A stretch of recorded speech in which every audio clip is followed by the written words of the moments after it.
Kisah Kiai dan Santri, bagian 29. Fitnah dan hoaks. Penyakit iri dengki itu seperti panu, yang bisa tumbuh di kulit siapa saja. Iri dengki itu bisa tumbuh di hati siapa saja. Jika panu tumbuh jamurnya karena kita tidak suka menjaga kebersihan kulit, maka iri dengki itu tumbuhnya karena kita tak suka menjaga kebersihan hati, dan sebab tumbuhnya penyakit itu karena ma'akna, anhu maluhu wa makasab, karena tak terima dengan hartanya dan keberadaan pekerjaannya. Jika kita tidak mensyukuri kenikmatan, sehingga mempunyai harta bagaimanapun kurang, punya ilmu merasa kurang, punya kedudukan merasa kurang, punya apapun merasa kurang, maka ujung-ujungnya akan timbul iri dengki dengan apa yang dimiliki orang lain, tak peduli orang lain itu memiliki lebih sedikit dari apa yang kita miliki, dan jika iri dengki itu telah tumbuh maka persifatan kita akan seperti KHAMALATALKHATOB, orang yang membawa kayu bakar, yang membakar sana membakar sini. Mas Ian, yang sabar ya, nanti di rumah akan ada yang iri dengki, disabarkan, nanti dia akan meminta pertolongan pada Mas Ian, kata Kiai memperingatkanku ketika aku pamitan pulang. Insya Allah Kiai, doakan saya bisa kuat dan selalu diberi kesabaran oleh Allah, jawabku. Memang benar, sampai di rumah namaku telah dijelek-jelekkan oleh Kiai lain, bahkan tak tanggung-tanggung menjelek-jelekkannya lewat speaker masjid. Pertama mendengar, diriku merasa kaget dan tak pada tempatnya, tapi setelah ingat pesan Kiai, maka aku tak peduli, kubiarkan saja apa yang dikatakan. Mulut dan anggota apapun di tubuh itu adalah penerjemah isi hati. Jika hatinya ikhlas, maka apapun yang dilakukan oleh tubuh akan menuju pada kebaikan, dan jika hati itu buruk, maka hati apa yang dilakukan oleh tubuh, termasuk apa yang diucapkan oleh lisan itu akan buruk. Hati itu sumber utama, jika sumbernya kotor maka semua aliran akan kotor. Aku berpikir, orang yang menjelek-jelekkan tanpa adanya suatu kenyataannya, orang tak akan ada yang percaya, malah orang akan bersimpati denganku, dan membenci yang menjelek-jelekkan, juga akan meroketkanku semakin tinggi dalam kedudukan, sebab dia telah berusaha mengambil dosa-dosaku. Sebenarnya secara teori aku harus membayarnya, karena telah mengambil dosaku, dan apa yang menimpaku ini belum seujung kuku, dari apa yang menimpa Nabi Muhammad. Maka pemikiran itu malah membuatku bukan hanya rasa hati lapang, tapi malah kayak ada rasa ketagihan.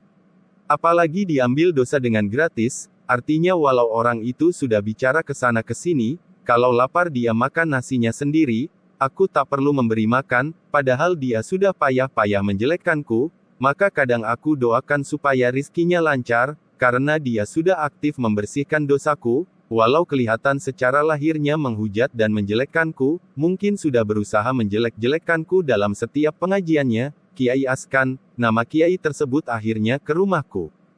Ada apa Kang? Tanyaku ketika telah bertatap muka dengannya. Aku mau bicara, katanya dengan nada tinggi. Silahkan, apa yang mau dibicarakan? Kataku ku buat serendah mungkin nadanya. Kau kan orang pendatang, aku orang sini, maka tak selayaknya kau merebut popularitasku di desa ini, jelasnya masih dengan nada orang marah. Loh popularitas mana milik Kang Askan yang ku rebut, tolong dijelaskan. Itu orang-orang banyak yang ikut pengajian jika kau yang ngajar dan banyak yang ikut makmum jika kau mengimami. Loh bukannya itu kemauan mereka sendiri. Lah saya juga ndak memerintah, ndak ada satupun orang yang kusuruh, semuanya atas kemauan mereka sendiri, kataku masih dengan nada pelan. Ndak bisa bagaimana Kang? Ndak bisa, ya ndak boleh kau merebut jamaahku. Oh maksud sampean mungkin saya tidak usah ikut pegang masjid. Iya, ya ndak masalah, malah saya senang, jika sampean mau mengurusi semua, berarti melepaskan kalung rantai amanah yang diserahkan padaku, saya malah senang sekali dan berterima kasih pada sampean Kang, jelasku dengan senang. Jadi sekarang bagaimana? Tanya dia. Ya mulai nanti silahkan sampean yang mengimami, juga pengajian saya sampean yang mengganti, sungguh saya berterima kasih Kang, kataku. Baik, katanya dengan semangat, maka sejak saat itu, aku tak ikut pegang menjadi pengurus, imam, pengajar di masjid. Setiap pengurus lain menanyakan kenapa. Maka ku jawab, karena aku sering tak di rumah, sehingga tak mau nantinya tak bisa bertanggung jawab, padahal biasanya Kiai Askan itu juga jarang-jarang dia datang ke masjid dalam sholat 5 waktu, dan kalau misal aku datang ke masjid, maka ustadz atau kiai yang lain tak mau maju jika ada diriku datang, jadi serba runyam juga posisiku, biasanya sampai aku mau maju, baru sholat berjamaah bisa dimulai, dan kalau aku maju, dan Kiai Askan tahu maka dia akan marah-marah, apalagi makmum yang telah tua-tua, kebanyakan akan sampai nangis-nangis jika aku yang menjadi imam, memang itu sudah sejak aku memimpin di pesantren tahfizul Quran dulu, jika aku yang menjadi imam, maka akan banyak yang menangis, bahkan ada yang sampai menjerit pingsan, hal itu bukan tanpa sebab, karena memang jika seseorang itu membaca Quran dengan pendalaman kepahaman dan penerapan yang pas akan menimbulkan efek yang menggetarkan hati. Awalnya kisah ini ku alami, aku ini sebelum menjadi orang yang berusaha mendekatkan diri pada Allah, diriku seorang yang dapat dikatakan nakal, seorang yang senang berkelahi, hobi tawuran, rambut panjang sepantat, dan setiap hari memakai anting, di mana ada konser rock pasti datang. Pada waktu itu ada konser power metal di daerah Bojonegoro, aku dengan teman-temanku pun datang, entah memang sudah diatur oleh Allah, kok konser dibatalkan, aku kecewa. Dan untuk mengobati kekecewaanku, aku jalan-jalan sama teman-temanku keliling kota Bojonegoro, kok pas kebetulan ada pengajian akbar, dan pas pembaca sari tilawahnya dari Mesir, ya aku nongkrong aja di situ. Pas yang baca Qurannya tampil ke panggung, tak ada sama sekali maksud mendengar bacaan Quran orang itu, tapi kan pakai sound system tetap saja aku mendengar, dan ketika orang itu membaca Quran, dadaku rasanya diaduk, bergetar, bergolak, aku yang asalnya berdiri dan bersandar pada tembok, sampai-sampai karena getaran yang ku rasakan aku tak kuasa berdiri, mataku berlinang, ingin rasanya menjerit, melolong, minta ampun atas semua dosaku, diriku rasanya hina, tak berharga, munafik, fasik, kafir, pendosa, aku seperti merasa ditelanjangi di mahsyar, sampai tanpa sadar aku mengguguk, menangis, meminta ampun atas semua dosaku, aku merasa sangat berdosa, lebih berdosa dari orang yang paling berdosa, air mataku terkuras, dan itu bukan diriku saja, teman-temanku, semua orang yang hadir pun menangis, padahal itu hanya bacaan Al-Quran, yang aku juga temanku, juga orang yang hadir pasti tak semua tahu arti satu persatu isinya, tapi kenapa semua menangis? Pulang dari kejadian itu, aku telah berubah 180 derajat, tentang bacaan Quran itu selalu terngiang di pikiranku, siang malam selalu membayangi langkahku, dan otomatis kemudian menjadi perenunganku, sampai aku seperti terseret pada pemahaman tentang kenapa orang, bahkan Nabi sendiri jika dibacakan Al-Quran sampai menangis, orang-orang utama kenapa bila membaca Al-Quran itu mereka menangis, seperti Abu Bakar, ketika membaca Quran itu akan terdengar suara air direbus di hatinya, bagaimana jika Umar bin Khattab itu membaca Quran akan tercium bau daging terbakar, karena terbakarnya hati takut pada Allah.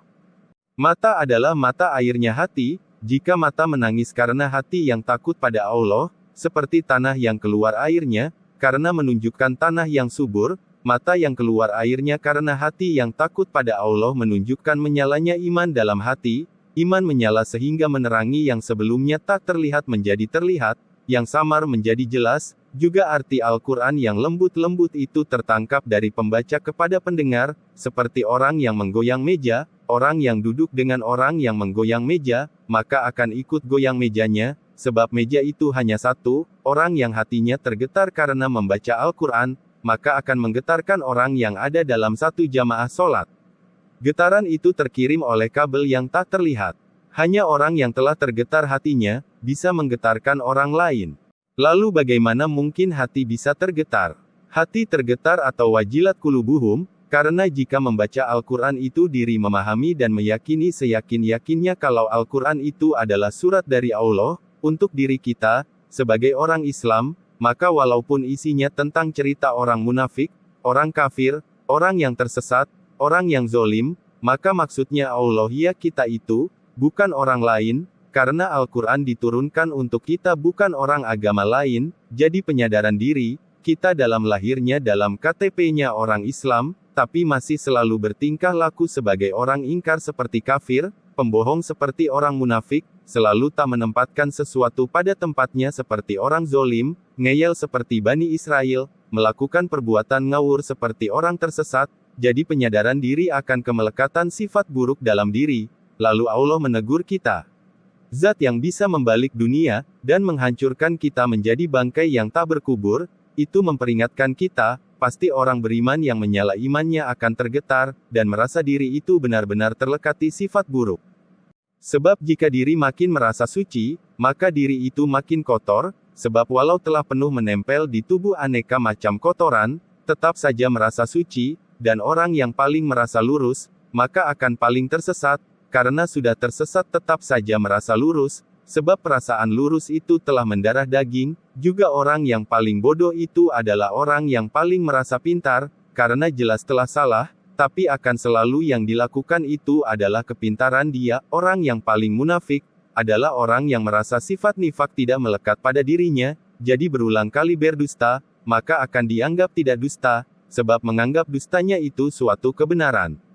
Jadi seseorang yang ingin menjadi baik, maka tak segan-segan mengkoreksi diri, jika ada kekotoran maka tak segan mengakui lalu membersihkannya, agar ketenangan hati yang bersih didapat, dan ketika hati telah bersih, saat mana Quran itu dibaca, maka cahaya hidayahnya Quran itu akan menyinari hati, memperjelas yang samar, mengurai arti dan makna yang lembut-lembut, seperti orang yang terseret merasa takut ketika membaca novel horor, dan tertawa ketika membaca novel humor, dan seakan menjadi pendekar ketika membaca cerita silat. Ketika dalam Quran itu ada cerita tentang neraka, maka diri itu merasa telah jatuh ke dalam lautan apinya. Ketika Al-Quran itu menceritakan surga, maka diri merasa rindu akan kedamaian dan keindahan di dalamnya. Orang yang telah tergetar hatinya oleh Quran, maka ketika mengimami jamaah sholat, akan menggedor juga hatinya makmum, seperti orang yang menggoyang meja teman duduk dalam satu mejanya, semakin mendekati pusat getaran yaitu Allah, maka getaran itu akan makin terasa, jadi getaran antara satu orang dengan orang lain itu beda, sebab bedanya kedekatan antara satu orang dengan orang lain dengan Allah, pusat segala getaran keimanan, sama seperti ketika membaca cersil, lalu seseorang tergeret oleh alur cerita, artinya orang yang membaca itu akan merasa sedih ketika nasib malang menimpa tokoh yang disukainya, begitu juga jika seseorang telah terseret getaran Quran akan merasa iba dengan keadaannya karena telah tersesat, jika membaca wala zoliin, dirinya itulah yang tersesat, dan ingin kembali memperoleh hidayah.